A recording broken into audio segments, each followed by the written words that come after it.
Un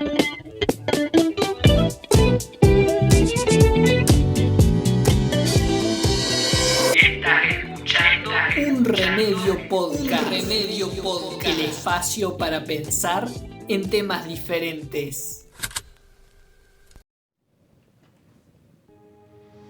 Huella digital, huella dactilar. Para la mayoría de las personas puede ser más común escuchar la palabra huella digital para referirse justamente a las marcas que se pueden ver sobre la yema de los dedos. Sin embargo, en la actualidad, la palabra más correcta o el término más correcto debería ser huella dactilar. ¿Por qué? Bueno, en realidad en cuestión de significado, tanto huella dactilar como digital, que provenían la palabra dactilar de dáctilos, del idioma griego, y digital de digitus, que digitus vendría del latín, y las dos quieren decir dedo, se refieren justamente a las marcas del dedo.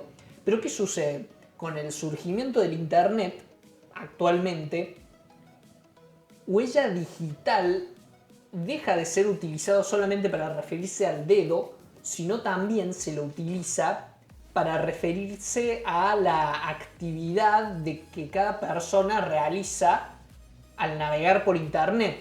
Todas las páginas web que uno visita, los comentarios que uno pone y demás cuestiones, todo queda registrado por los proveedores de internet. Y a eso también se le llama huella digital. Entonces, para no confundirnos, en este episodio vamos a estar hablando de lo que es la huella dactilar, que justamente quiere decir los dibujos que tenemos sobre la yema de los dedos, y vamos a estar hablando sobre las características que tiene esta huella y lo interesante que es y un poco de su historia, cuando empezó a emplearse, a estudiarse y demás. Hay que destacar que la huella dactilar no solo se encuentra en el dedo gordo de la mano, sino que también diferentes patrones se pueden observar en las palmas y también en las plantas de los pies.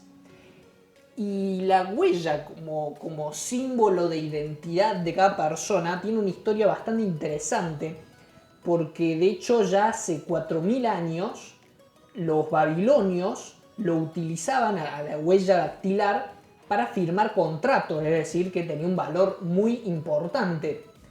Y pasando ahora a la historia más moderna, empezaron los diferentes intentos de que justamente a la huella se la pudiese empezar a registrar o preguntarse cómo hacemos para identificar a un individuo de otro si son muy similares. Bueno, hubo un primer intento en 1883 realizado por un francés que se llamaba Alphonse Bertillon, que propuso que con diferentes mediciones del cuerpo, como la altura, la extensión de los brazos y demás, se podía identificar una persona.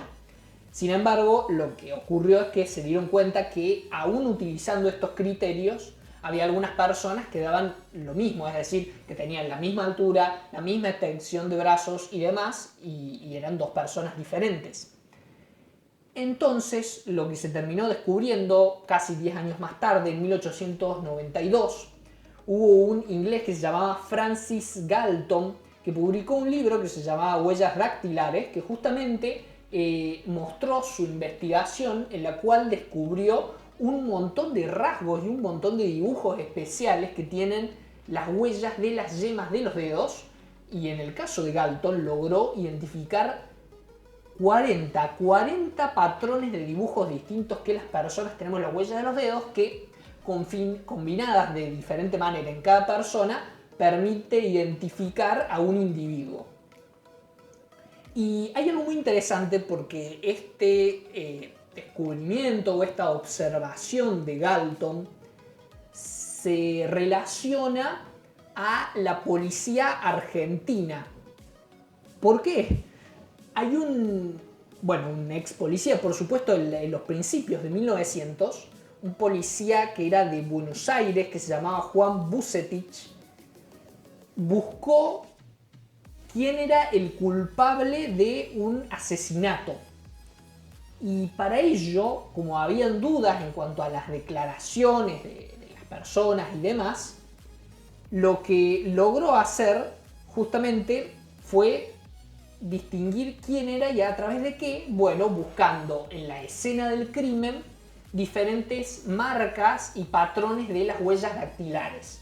Y así se dieron cuenta de que una persona que decía ser inocente terminó siendo la culpable y terminó declarando su culpabilidad porque la huella dactilar que se encontraba en el espacio coincidía con la huella de la declarante.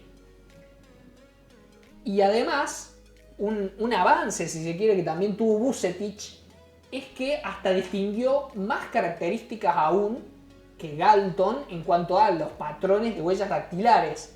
Logró reunir hasta 101 rasgos diferentes, o sea, 101 marquitas distintas logró clasificar Vucetich. Y lo que hizo fue clasificarlas como en 4 grandes rasgos, es decir, más allá de las pequeñas diferencias que pueda haber dentro de la huella dactilar, lo que logró distinguir es que en la yema de nuestro dedo hay 4 dibujos que son los más comunes, que se llaman arcos, presillas internas, presillas externas y vertilicios. Algunos son como un pequeño punto, otros son como una línea junto con un punto más, otros son como una curva y demás patrones. Y lo que sí se demostró con el tiempo también científicamente es que el dibujo de la huella de cada persona no cambia a través del tiempo, o sea, es inmutable, es original de cada persona y por supuesto es sumamente diverso, es decir, tiene un montón de formas combinadas de diferentes maneras y por eso también es tan confiable para utilizarse en la criminalística. Y de hecho, bueno, primero acá en la policía de Argentina fue utilizado con gran éxito a principios de los 1900 y después otro caso muy resonante que le terminó de dar la confianza al sistema de las huellas dactilares se dio en el año 1903. Porque en el año 1903 hubo una persona que se llamaba Will West que fue condenada a prisión por un cargo de homicidio y sin embargo en realidad esta persona estaba siendo confundida con otra que se llamaba William West, quien era el verdadero culpable. ¿Y qué sucede? Tanto los datos o el aspecto físico de la persona como la imagen era exactamente la misma. Porque en realidad se trataba de 2 personas que eran gemelos, pero que sin embargo no se conocían. Y entonces esto confundió a las autoridades porque estaban buscando un criminal y encontraron una persona igual, pero que no era la criminal. Y entonces, ¿cómo se dieron cuenta? Bueno, esta persona, Will West, apeló al caso y ahí, a partir de ahí hicieron el examen de las huellas digitales y como ahí les dio diferentes a estas 2 personas, al distinguirlas se dieron cuenta que no era la misma la identidad y que no coincidía gracias a la huella dactilar y por eso este Will West se salvó y finalmente encontraron a William West, que era el verdadero culpable. Y acá, como les acabo de mencionar, ni siquiera los gemelos pueden tener una huella dactilar igual. Porque más allá de que el patrón está influenciado genéticamente, en realidad, mientras la persona es un feto, o sea, durante el embarazo, es ahí y las condiciones ambientales en las que pasa, es ahí donde se va formando el dibujo de la huella dactilar. Por eso tiene mucho que ver con la ubicación exacta del feto, también con la cantidad y las particularidades del líquido amniótico que es adentro del espacio donde se encuentra el feto mientras está en el embarazo. Y por eso ni siquiera en los intentos de clonación se logra justamente que la huella dactilar sea la misma, porque simplemente las condiciones externas y del ambiente son otras. Por eso también justamente es tan útil para la criminalística, porque estamos hablando de una marca que es única de cada persona, es una gran marca de identidad personal. Solamente existe un caso que es muy extraño, que es una condición que se llama adermatoglifia, es un nombre algo complicado, que se refiere a la condición de aquellas personas que nacen sin huellas dactilares. Es algo que pasa muy pocas veces, pero que a veces sucede. Esos son los únicos casos donde hay algo extraño con respecto a las huellas, que es que personas que no tienen huella dactilar, pero es muy extraño. Y con respecto, bueno, hay algo que lo vamos a dejar para el final, que es con respecto a otros animales. Y antes vamos a hablar también que la huella dactilar también es una prueba y permite entender mucho mejor por qué los seres humanos tenemos tan buen sentido del tacto.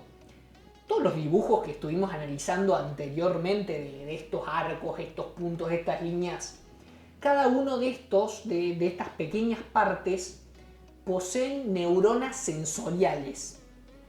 Y estas neuronas sensoriales se ubican justamente sobre la superficie de la piel, y estas neuronas se encargan de recibir el contacto y perciben el contacto con algún objeto.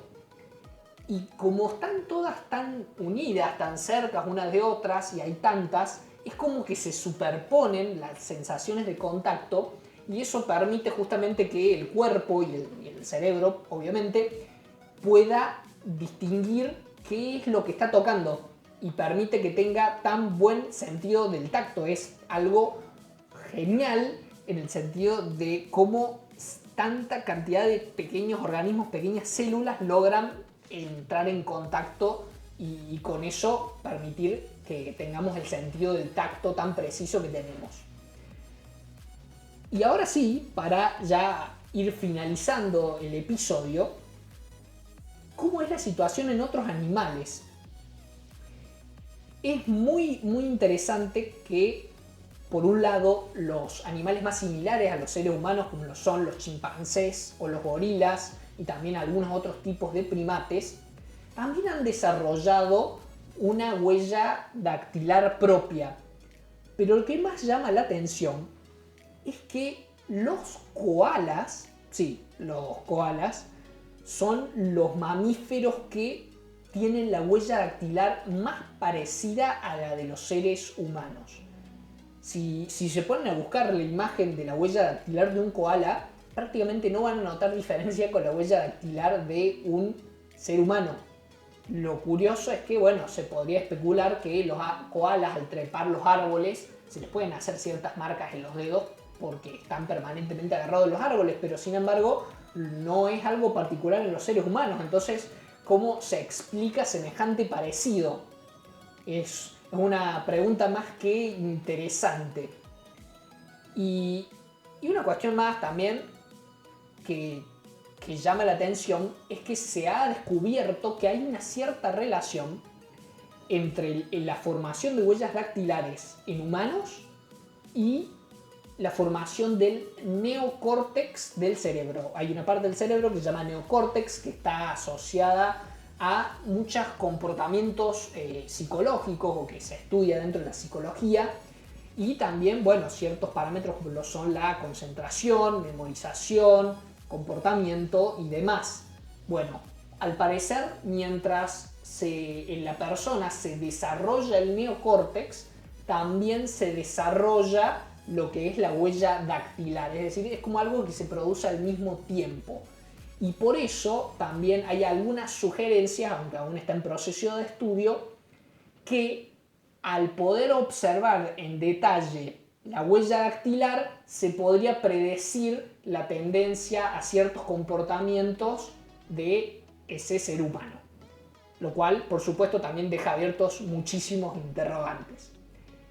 Y esto sería todo el tema de las huellas dactilares y, por qué no, huellas digitales, que sería correcto, pero hoy en día un poco confuso. Así que espero que hayan aprendido algo nuevo, que les haya servido para reflexionar y para entender, en este caso, cómo es el mundo del patrón tan único, tan original que tienen las huellas de nuestras manos. Así que con esto me despido. y será hasta el próximo episodio de Un Remedio Podcast. Chau, chau.